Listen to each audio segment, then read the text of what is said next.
के अभी आपने देखा भी था ठक्कर जी के, आप सबको विशेष प्रणाम है। उन्होंने लोकतंत्र की हत्या की, संविधान की हत्या की। मैं आपको थोड़ा सा उस यात्रा पर लेकर के चलना चाहता हूं। ये विषय ऐसा है कि जिसको हमें चलना है और जीना है, इसके साथ इसको आने वाली पीढ़ी के हाथ में सौंप करके जाना है। क्यों जाना है कि जो 2000 के आसपास जिस बच्चे का जन्म हुआ, आज वो 25 वर्ष का है, या जो 75 में भी जन्म हुआ जिसका वो बाल्यकाल में था, उसने शिशु अवस्था में एहसास नहीं किया। उन्होंने वास्तव में कुर्बानियां की थी और लगा शायद कांग्रेस के कुछ नेताओं ने इस देश को आजाद करा दिया। बहरहाल हम आजाद हुए, 47 में आजाद हुए, 48 में पाकिस्तान ने भारत पर आक्रमण कर दिया। भारत की सेनाओं ने कबालियों का रूप लेकर के उस वेशभूषा में भारत पर आक्रमण किया और हमारे हिस्से के कश्मीर का 1/3 हिस्सा लेकर के चले गए, जो आज भी पाकिस्तान को ऑक्युपाइड कश्मीर पाकिस्तान के कब्जे में है। प्रधानमंत्री नेहरू थे, छुड़ा नहीं पाए। हमें ये चीज समझानी पड़ेगी कि उन्होंने क्या क्या नहीं किया, क्या कर सकते थे एक राष्ट्र नायक के रूप में। उसके बाद संविधान की रचना शुरू हुई।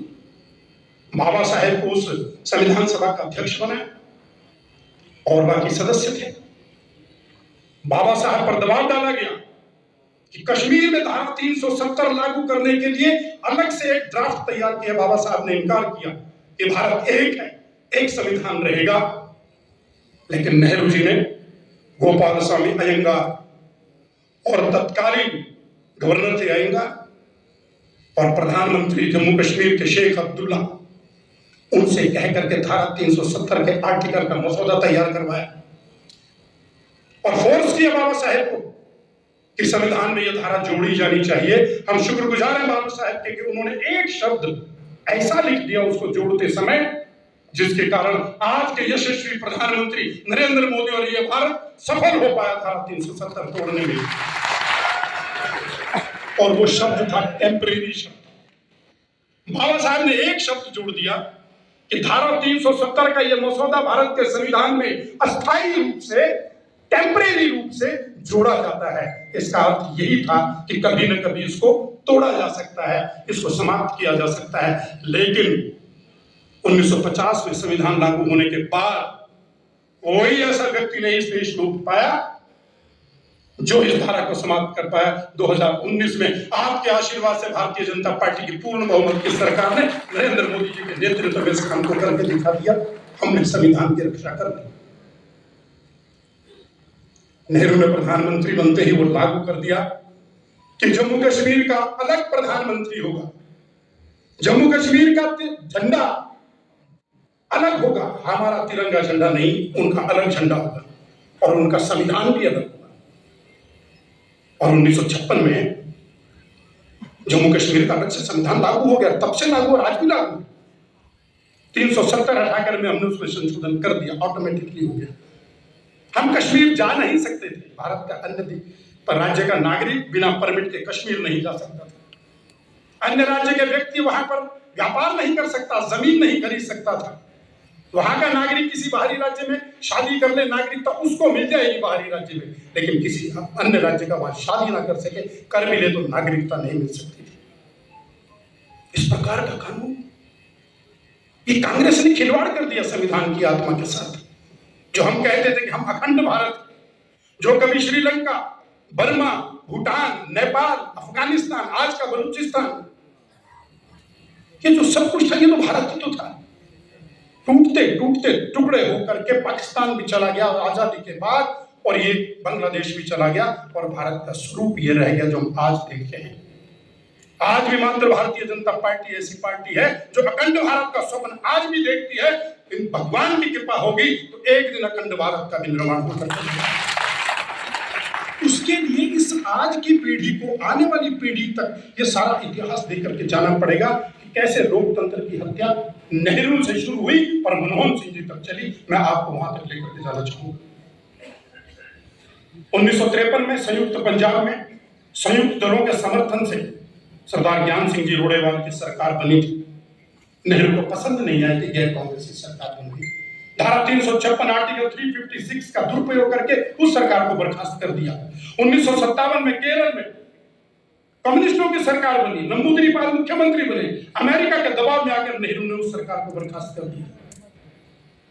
फिर इंदिरा गांधी प्रधानमंत्री बनी। जब 1966 में प्रधानमंत्री बनी, बनते ही सबसे पहले उन्होंने गोवा दमन दीव की दयानंद बंदोदकर सरकार को, क्योंकि वो कांग्रेस की सरकार नहीं थी, उसको जो आकर के बर्खास्त कर दिया। संविधान की हत्या है ये बात। एक अधिकार जो संविधान ने दिया था आपातकालीन परिस्थितियों में प्रयोग करने के लिए, इंदिरा जी ने उसकी हत्या करनी शुरू की। 1967 में जब 66 में हरियाणा बना, तो पहली बार 67 में चुनाव हुआ, तो हरियाणा में विशाल हरियाणा पार्टी के नाम से राव वीरेंद्र सिंह जी के नेतृत्व में गैर कांग्रेसी सरकार बनी, और 67 में कुछ महीने चला पाई। इंदिरा जी को सहन नहीं हुआ, उन्होंने राव वीरेंद्र सिंह सरकार को बर्खास्त कर दिया। उससे आगे वो रुकी नहीं। 1971 में कर्नाटक में वीरेंद्र पाटिल की सरकार को इसी धारा का प्रयोग करके बर्खास्त कर दिया। 71 का वर्ष इस देश के इतिहास में, इस राजनीतिक इतिहास में बड़ा महत्वपूर्ण है। दो महत्वपूर्ण घटनाएं हुई, अभी आपने सुना था किस प्रकार से उन्होंने चुनाव जीता, लेकिन उसकी पृष्ठभूमि में क्या था। नेहरू जी के मरने के बाद इंदिरा जी की तानाशाही अपनी पार्टी के ऊपर इतनी हावी होगी कि 1969 में कांग्रेस ने उनको अपनी पार्टी से निष्कासित कर दिया, और इंदिरा जी ने कांग्रेस आर के नाम से नई पार्टी बनाई और 1971 में चुनाव लड़ा। और चुनाव लड़ा तो धांधली से लड़ा, हर पूरे देश में धांधली से लड़ा, और इंदिरा जी दोबारा से मुख्य प्रधानमंत्री बन गए इस देश की। वो सारी बात आपके सामने, आपातकाल कैसे लगा, क्या कारण थे और कहां उसकी जाकर के रोक लगी, वो माननीय मुख्यमंत्री जी बताएंगे। लेकिन आपातकाल का परिणाम क्या हुआ? 1,11,000 लोगों की नसबंदी कर दी। हरियाणा, अकेले हरियाणा में 57,000 लोगों की जबरन नसबंदी की। 105 लोग ऐसे थे जो अविवाहित थे, उनका वंश समाप्त कर दिया इंदिरा ने। 1775 लोग ऐसे थे कि नसबंदी के दौरान लापरवाही के कारण उनकी बेड पर मृत्यु हो गई, उनके घर का दीपक बुझा दिया। इस प्रकार का अन्याय नहीं हो सकता है अपने ही देश में। वो यातनाएं जो उन्होंने दी, वो कभी अंग्रेज भी नहीं दे पाए थे। मानवता का सिद्धांत भी दांव पर रख दिया। दो उदाहरण देना चाहूंगा। भारतीय जनता पार्टी की प्रथम प्रदेश अध्यक्षा बहन डॉक्टर कमला वर्मा जी, वो भी जेल में थी, अन्य महिलाएं भी थी। उनका उदाहरण इसलिए दे रहा हूं, जबरदस्ती पुलिस के द्वारा सलवार में चूहे छोड़ दिए गए। ऐसी घटनाएं महिलाओं को दी गई।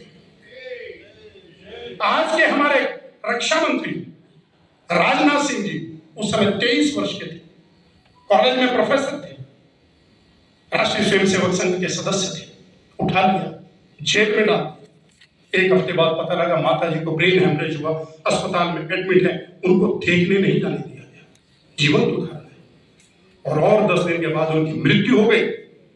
और इससे बड़ा दुर्भाग्य क्या होगा एक पुत्र का, और इससे बड़ी लानत क्या होगी लोकतंत्र में, सरकार के लिए, कि उनको अपनी माता के अंतिम संस्कार में, अंतिम दर्शन के लिए भी जेल से नहीं जाने दिया गया।